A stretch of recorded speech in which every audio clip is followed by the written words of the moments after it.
Welcome to the show. Today we challenge a popular belief that buying assets, especially a home, right after graduation is always the smartest move. We will examine why prioritizing liquidity and investing early can potentially accelerate your path to wealth. First, we will outline the big idea. Then we will walk through a clear agenda so you know exactly what to expect. Here is the big idea. While homeownership can offer tax advantages and emotional satisfaction, rushing into a mortgage right after graduation often impairs cash flow and limits your ability to invest early. When you are young, liquidity and flexibility are critical. Therefore, we will explore how renting strategically and investing aggressively may lead to stronger long-term outcomes. Next, let us look at our agenda to see how the episode will flow. Here is our agenda. First, we discuss why liquidity matters. Second, we compare renting and buying. Third, we cover compounding and the benefits of investing early. Fourth, we provide a practical action plan. Fifth, we test your understanding with a quick quiz. Sixth, we talk about nuances like taxes, equity, and lines of credit. Finally, we wrap up with key takeaways. Now, let us dive into the ownership myth with a visual decision flow. Let us break down the ownership myth. Early in your career, cash flow and liquidity are often more valuable than the prestige of owning. The flowchart shows two paths. If you buy now, you face down payments, closing costs, taxes, and maintenance, which reduce liquidity and often cut early investments, slowing compounding. If you rent with a roommate, your fixed costs may be lower, your liquidity remains higher, and you can invest more each month. As a result, compounding can work harder for you earlier. With that in mind, let us compare renting and buying more directly. Here is a side-by-side comparison. Renting offers lower upfront costs, mobility, and the possibility of sharing expenses, which can leave more room for investing. Buying can offer tax benefits, forced savings through principal payments, potential appreciation, and access to home equity via a line of credit. However, buying also concentrates risk and increases fixed expenses. Conversely, renting prioritizes liquidity but forgoes potential home price gains. Next, we will examine numbers with a simple 5-year snapshot to make the trade-offs concrete. These numbers are illustrative and simplified. In the buy scenario, we assume a $300,000 home with a 20% down payment and a 30-year mortgage at 6.5%. Monthly costs include principal and interest, property taxes, insurance, and a maintenance or association component, totaling roughly $2,267. Because the payment is high, the investable surplus might only be about $200 per month. In the rent scenario, we assume shared rent of about $1,500 plus renter's insurance, leaving roughly $1,000 per month available for investing, plus more liquidity after move-in. Over 5 years, principal repayments create equity, and if prices appreciate at 3% per year, home equity could rise further. Conversely, investing $1,000 per month at 7% annualized could reach around $71,000, and investing some of the initial liquidity can add to that. These outcomes are sensitive to rates, returns, taxes, and local markets. Now let us visualize how each dollar might be allocated while renting strategically. This pie chart is a conceptual target for a lean, early career budget. The goal is to allocate a significant portion of your income to investments by controlling housing costs. Automating contributions into diversified, low-cost index funds helps you avoid market timing and decision fatigue. As you receive raises, increase your contributions before allowing lifestyle creep. Maintain a dedicated emergency fund of 3 to 6 months of expenses to protect your investment plan. Next, let us turn this into a practical, step-by-step action plan. Follow these steps. First, cap rent at roughly 25 to 30% of take-home pay.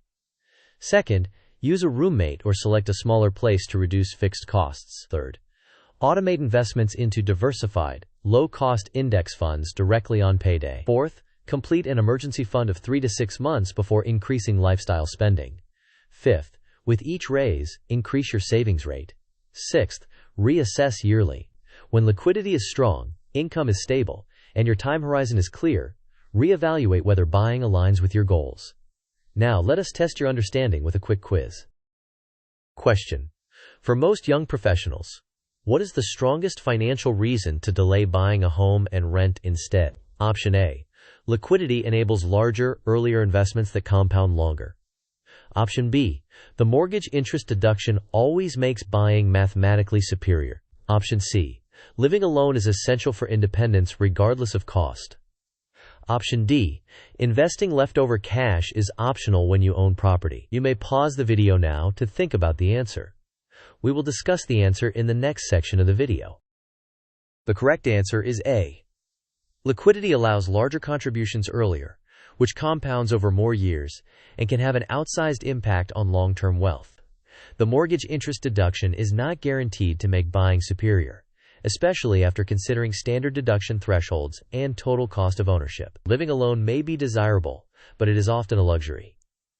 Finally, investing leftover cash is not optional if you want compounding to work for you. Next, let us map the journey over time with a timeline diagram. This timeline illustrates a decade-long approach. In year 0, you graduate, choose to rent with a roommate, and automate $800 per month into diversified investments. In year 1, the emergency fund is completed, and contributions rise to $1,000 per month. Between years 2 and 4, promotions allow increases to $1,200 to $1,400 per month, while maintaining lean housing costs. Around year 5, the portfolio crosses a meaningful milestone, depending on market returns. Between years 6 and 8, you evaluate buying only if you have a significant down payment, closing costs covered, and a robust emergency fund. By years 9 and 10, you may choose to purchase with strong liquidity and stable income, or continue renting and compounding. Now, let us address taxes, equity, and nuance to ensure a balanced view. Let us consider important nuances. Mortgage interest and property taxes can provide benefits, but the value depends on your tax situation and jurisdiction, and many filers use the standard deduction. Home equity builds through principal payments and potential appreciation, but equity is illiquid and concentrates risk in a single asset and location. Home equity lines of credit provide access to equity but introduce interest rate and repayment risk. Renting frees cash for broad market investing, which can improve diversification and liquidity. With that balance in mind, let us offer a brief disclaimer. Please note this content is for educational purposes only and does not constitute financial, tax, or legal advice. Your circumstances are unique, assumptions shown are illustrative, and results will vary with interest rates, market returns, tax laws, and local housing conditions. Consult a qualified professional before making significant financial decisions. Now, let us capture the essential takeaways so you can act confidently. Here are the key points. Early liquidity is powerful.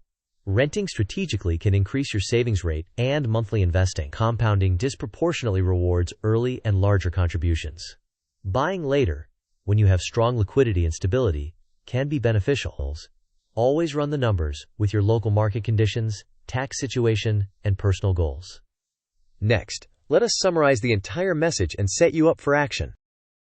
To wrap up, start lean by capping housing costs and considering roommates. Automate investments into diversified, low-cost index funds and increase contributions as your income grows. Reevaluate the decision to buy only when your liquidity and income stability are strong. Above all, stay disciplined and allow compounding to work on your behalf. Finally, let me send you off with a quick thank you and a call to action. Thank you for watching. If this video helped you, please like it, share it with a friend who is considering buying, and subscribe for more content. Let us know in the comments whether you prefer renting to invest or buying now and why. Your perspective helps the community learn together.